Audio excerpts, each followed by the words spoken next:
But in a must-win game, if you play a locked-up position where the likely result is a draw, that doesn't help your cause. A draw is a loss at this stage for Magnus Carlsen. And for Alireza Firouzja, he's done nothing wrong. All of his moves have been quite natural. He brings his rook to the only open file. And are we about to see mass liquidation? Rook takes c1, rook to c8. David, where are the winning chances going to come from? Yeah, it's not easy. It's going to have to be a long grind, especially if all the rooks disappear. This one open c-file, Magnus is going to be wishing it had stayed closed. I agree, Robert. It's hard to visualize. Yes, white will have a beautiful piece on the e5 square. I'm expecting the white knight to leap there maybe now or on the next couple of moves. But what next? One good piece isn't quite sufficient. Black hasn't got any real weaknesses. Still, black is solid. It's very passive. It's not Firouzja style, talking of who is kind of enjoying this position more. But in a situation where a draw is sufficient, I think he's fine. I think Firouzja... Robert, I can't get that castle queenside motif out of my head. This is why we kind of wanted to get the king to the other flank, pawn storm the black king. At least it would have been kind of fast, ferocious type of chess. Here it's very stodgy. And yeah, I'm kind of agreeing with this featured chat. In the London system, you need some exciting ideas, and pawn to g4 anyway. Wow.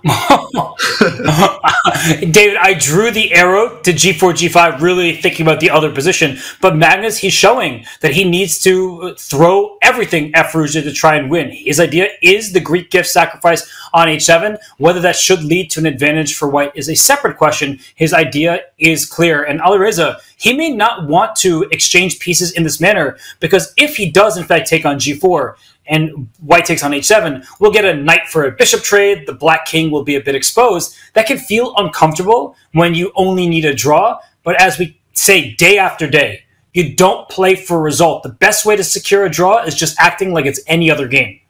Yeah, you have to get it out of your mind. Otherwise, you act too passively, too tentatively, too negatively. And Robert, maybe we just take the opportunity to point out this tactic, put it on the board, because g4 does look like a pawn blunder after all. Alireza dodges it. He doesn't take the pawn. A missed opportunity, because actually this might have been a case of taking the bait, kind of taking up the challenge. Would have been objectively strongest. Knight takes g4 would have allowed this Greek gift sacrifice, luring out the black king into the open, walking into a knight check. But after the black king retreats, and the black knight is captured, back to level material. I'm not sure what black should be doing here, but at the very minimum, you might be able to play knight to f5 into h6, and white's position is actually riddled with weaknesses. So as long as you don't get checkmated, black's suddenly doing well. The bishop's going to come to life via a6, and this was a missed opportunity, at least according to the computer, but a difficult one for Firouzja. So let's go back to the game. Already, he's not punishing Magnus, he's not trying, and wow, Magnus has played the move knight to g5, insisting, Robert, on some form of attack, but it looks a bit far-fetched. I really enjoyed how you said, I don't know what black should do, and then played the perfect continuation in that analysis with the knight rerouting. But knight to g5 here, it's allowing black to double white's pawns. But whenever you have double pawns, you gain open files. So f takes g5 next will make this rook on f1 a much stronger piece, as it can stare down the length of the file. The bishop on d3 is also going to be a better piece, aiming towards the black king. And at some point, h4, h5, I know you don't usually see someone attack on the side of the board their king is on, but that becomes an option. This knight can sink its teeth into the e5 square, and it still remains somewhat of an outpost depending on how black proceeds. So I have to say that Magnus does have some winning chances here, and Alireza, he needs to play accurate chess from here on out. Otherwise, he's in some dangerous positions.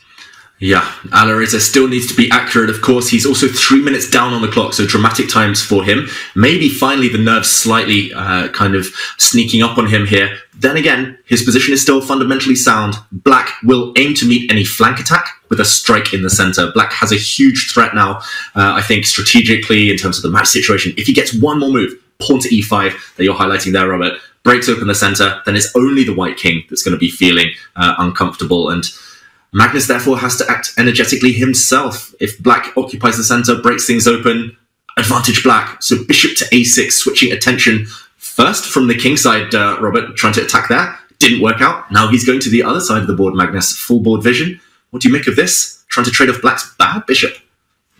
I like it because bad bishops defend good pawns, or in this case, good squares. A white queen on a6 is going to poke at this loose b6 pawn. So there are clear plans for Magnus. He is trying to invade on the queen side while the center remains closed. Can he keep it closed forever? That is a question that I think is answered with a likely no. So he is trying to quickly head on over to the queen side and cause problems. I think that black can exchange bishops. I know the queen on a6 looks threatening, but once you move your knight out the way, I do believe black has everything under control, at least for the time being. And Alireza, big moment here. Does he get ultra passive with rook to b8? No, he first brings the knight back. And David, if e5 comes next, I don't think black is in any danger whatsoever. Yeah, and like you say, once you figured out what the opponent wants, you stop their idea at any cost. Knight to f3, but black reinstates that idea of e5, trying to open up the center, given a question mark, Robert, and the bar noticeably creeping up. Firouzja, he's had to speed up his moves due to the clock situation, but is this a mistake? Does Magnus suddenly have an opportunity? I'm looking at moves like rook to c8, trying to get in round the back. Queen to b7 looks tempting to try and, there we go, queen b7 on the board, trying to hit the black queen, rook c6 now, a massive threat.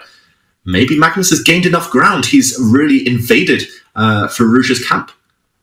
Wow, queen to b7, you called it. That is a wonderful find. I was also looking at rook to c8, trying to trade off rooks on the final rank of the board to make the black king feel somewhat unsafe. But queen b7, a very direct threat. Rook b8, it doesn't really help you out here because white can still bring his own rook to the c8 square. And also, play queen c7. Trading queens will favor white because you have more activity. White controls the only fully open file here, and that means that you should have the advantage if the queens come off. So I love this move, queen to b7, e5, rook c6 slams down, b6 will fall. So I'm starting to appreciate Magnus's position more and more. It seems like he's woken up. It feels like Magnus has definitely perked up. He needs to. And again, a sign of a champion. When your back's against the wall, you're suddenly able to turn it on. Queen b7, I think unexpected. Firouzja, look at the clock time, under 3 minutes now. It was just trying to play too solid. It's not his instincts. Suddenly it's backfired, and it might be too late. Robert, if the queens come off, we might see kind of roles reversed. The script kind of switched here. In the previous game, it was Firouzja, rook and knight endgame, dominating with a rook on the 7th rank. Now it could be Magnus in a rook and knight endgame, dominating with a rook on the 7th rank again. Just queen c7, I feel, is a huge, huge threat. And maybe it's best to just play e5, give up a pawn or two, just try to complicate things. I don't think sitting passively and trying to defend is going to work. I don't think it'll work either, and I'm giving this move, that's me doing this, the exclamation point. Queen b7 is a really nice find from Magnus Carlsen, and look how it's caused Alireza to pause. He doesn't know what to do. e5, rook c6. At the very least, you're losing the b6 pawn. Maybe the e5 pawn can be captured next, and he goes for it because, David, as you were correctly calling for, you can't sit and do nothing. White's plan is too obvious. Here comes the invasion, and now's the big question. Do you take this pawn on e5? Definitely not with the knight. The knight needs to stay put, otherwise g5 drops. But do you take this pawn, or do you take this pawn, or do you do something else? I don't even know what other moves come to mind. Yeah, I see a pawn. I want to take a pawn. The only dilemma, Robert, is that there are two on the menu, and which one looks more tasty? He takes this pawn. But there was a grimace from Magnus Carlsen, maybe realizing it's not as simple as he'd expected. Black, wow, pawn to d4. Oh, what a move, Robert. Another pawn sacrifice just to try and break the black queen out of jail. Oh, Firouzja's fighting so hard here. What a move! d4, just giving a second pawn. It could have been captured by two white pieces. Instead, white goes after the b6 pawn. But David, what happens if black now takes this pawn on e5? As you said, the pieces are breaking free. Yeah, they're breaking free. And I'm suddenly kind of trying to get this High School Musical song out of my head. That was a real classic. The black pieces, they are breaking free. The black knight, after taking this pawn, allows the queen to enter the center, and white's king, suddenly Magnus is regretting all those pawn pushes, f4, g4. If he could put those pawns back on f2 and g2, he'd just be winning. He'd be up material. But look at it. Firouzja, his queen, the just a star here. The rest of his pieces are fast asleep, but the queen alone performing miracles. And yes, he's still a pawn down, but I don't think the count matters here, Robert. If black gets another move or two, pawn to h5, rook to c8, this could even turn. It's all about king safety in major piece positions. It's only queens left with the rooks. I actually really like this move, King G2. I was very tempted to play Rook to D5, but then Queen H4 would have had a check on E1 when the White King was there. Rook D5 becomes a threat, trying to steal this loose pawn. And let's not forget that the Black King is also endangered. You have no luft for your king.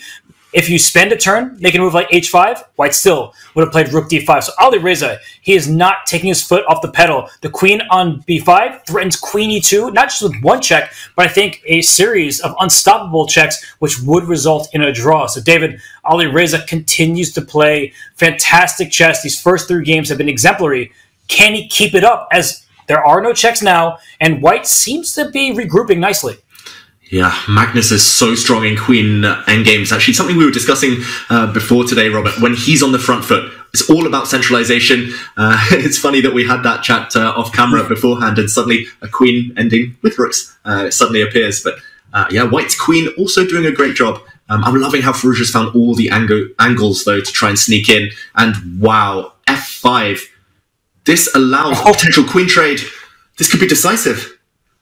And the engine doesn't hate it for Black, but my eyes look like this is a Magnus Carlsen win in the making. Once again, we saw Alireza give away a pawn. Now pawn takes E3 is the only move, and that makes sense because A5 is loose, hard to defend, and at some point you need to free up your rook to go after the white pawn on B2. So F takes E3, that's step 1. That's not what Alireza was calculating. It was where to put the rook. Instead of going passive, he gets active. But David, what would you estimate White's winning chances at? Because you are a pawn ahead.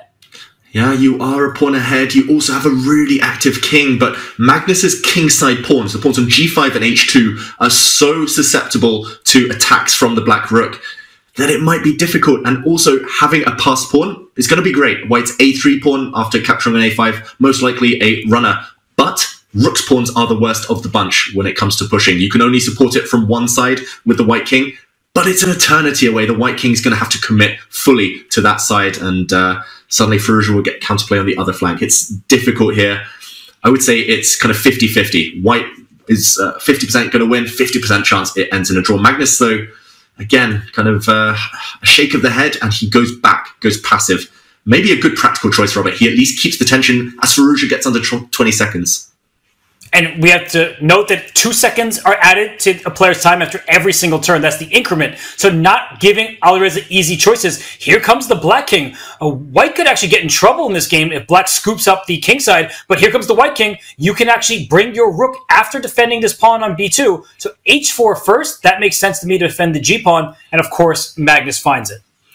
Wow, Magnus finds this move. It looks like it just makes the pawn more vulnerable, closer to the black king in the firing line. But nope, you kick the black rook first, and rook to d4 is coming next, no matter what, Robert.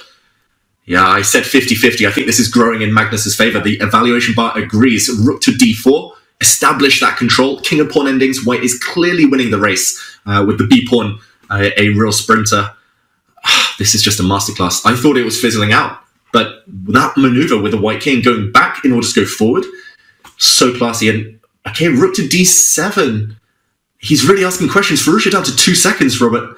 Oof, this is really living life on the edge. But now, finally, control and the b pawn runs.